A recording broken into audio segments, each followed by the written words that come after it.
cherche devant qu'on est candidat. Dis-moi pourquoi tu t'approches, tu sais que je suis haine. Dans le bolide, les gars sont fonds dans mon verre vide. Je réponds à toi, je me pose trop de questions. Alors voilà, moi c'est Solo, du CPL, on est d'Akatsuki, on est des rappeurs de Nyon et aux alentours. Et comment vous avez découvert la musique, le rap, tout ça? Alors moi, ça fait depuis tout petit, tu vois. Moi, j'ai des parents, tout ça, grands-parents, tous musiciens, tu vois, tous des instruments. Après, pas forcément dans le chant comme ça, tu vois, comme moi je fais du rap, mais depuis tout petit, tu vois, j'ai été comme ça, bercé un peu par la musique, tu vois ce que je veux dire. Ouais, moi c'est surtout mon grand frère en fait, parce que du côté de mon père, je suis italien. Et du coup, genre, chaque fois que j'allais en Italie, mon frère il rappait en fait, à chaque fois, on était dans la même chambre. Du coup, ça m'inspirait un peu, et puis vers mes 16 ans, comme ça, 15-16 ans, je commençais à gratter et tout, je commençais à m'intéresser sur le rap. Sur Nyon, avant vous, il y avait des gens ou c'est un peu mort? Je connais mon grand frère quoi, qui était sur Nyon, qui rappait avant, John Dara d'ailleurs, faut aller checker. Et puis sinon, des artistes sur Nyon, là maintenant il y en a plein, avec qui nous aussi on collabore, comme il y a El Diablo, il y a Yeb aussi, et Lamana, c'est ça non, son blaze. Ouais, c'est ça.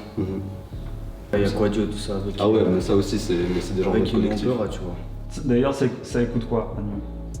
À Nyon, ouais, tous les artistes un peu connus, tu vois, dans le rap français, tout ce qui est Booba, SCH, Nino, tout ce délire là. Après, ça écoute beaucoup de rap ricain aussi, mais on peut dire rap français, tu vois, c'est surtout ça, les grosses têtes d'affiche, tu vois. Ouais. Et vas-y gros, je te rappelle. ah, je suis mort. Après ça, pourquoi vous avez choisi cet endroit pour l'interview? C'est ici qu'on a fait le clip en bas justement.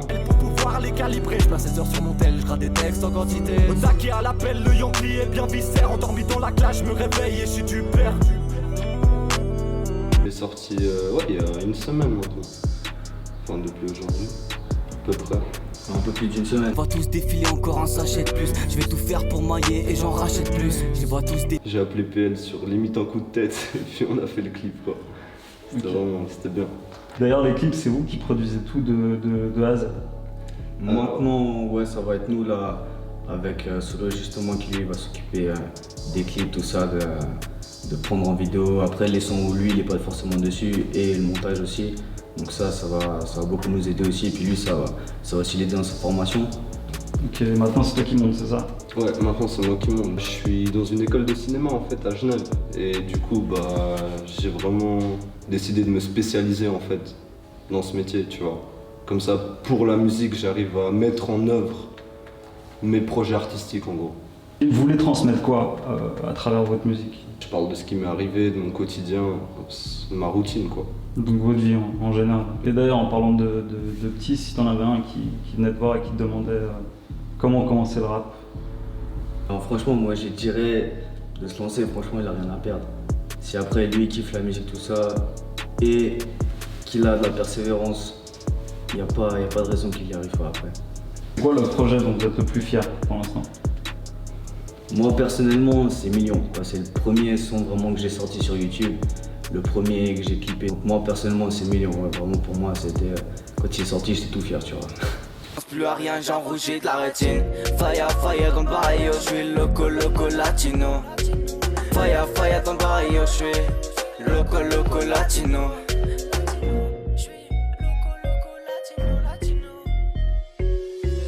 Déjà quand on l'avait enregistré, c'était à Gland, c'était dans notre ancien studio.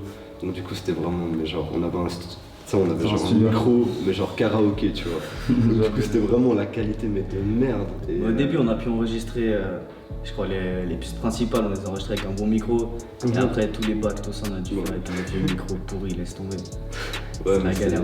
Parti, on sera tous là, frère, tu connais, le rap c'est commercial. Je suis la tendance pour faire mouiller toutes leurs t-shirts. Et d'ailleurs, ça se passait comment au tout début? Là déjà encore maintenant, on va dire c'est un peu plus simple parce que moi j'ai ma caméra, ça veut dire je fais des investissements pour justement réaliser mes clips à travers ma musique. Et alors qu'au début justement, j'avais pas forcément ça, donc du coup les clips c'était cher et puis ça pardonne pas trop en Suisse, tu vois ce que je veux dire? En Suisse les prix ils sont... Ils sont là les prix. Tu vois ce que je veux dire? Pour le futur, vous avez quoi comme projet? Bah là, le 8, il y a son son qui sort. Le premier aussi, il y a l'album de YG qui va sortir. Donc il y a beaucoup de choses en cours là qui vont sortir, donc faut pas qu'on s'arrête, faut qu'on continue sur cette lancée. Après avec le collectif, c'est sûr, il y aura un album de toute façon. Ouais. Même si c'est pas tout de suite, de toute façon il y aura un album.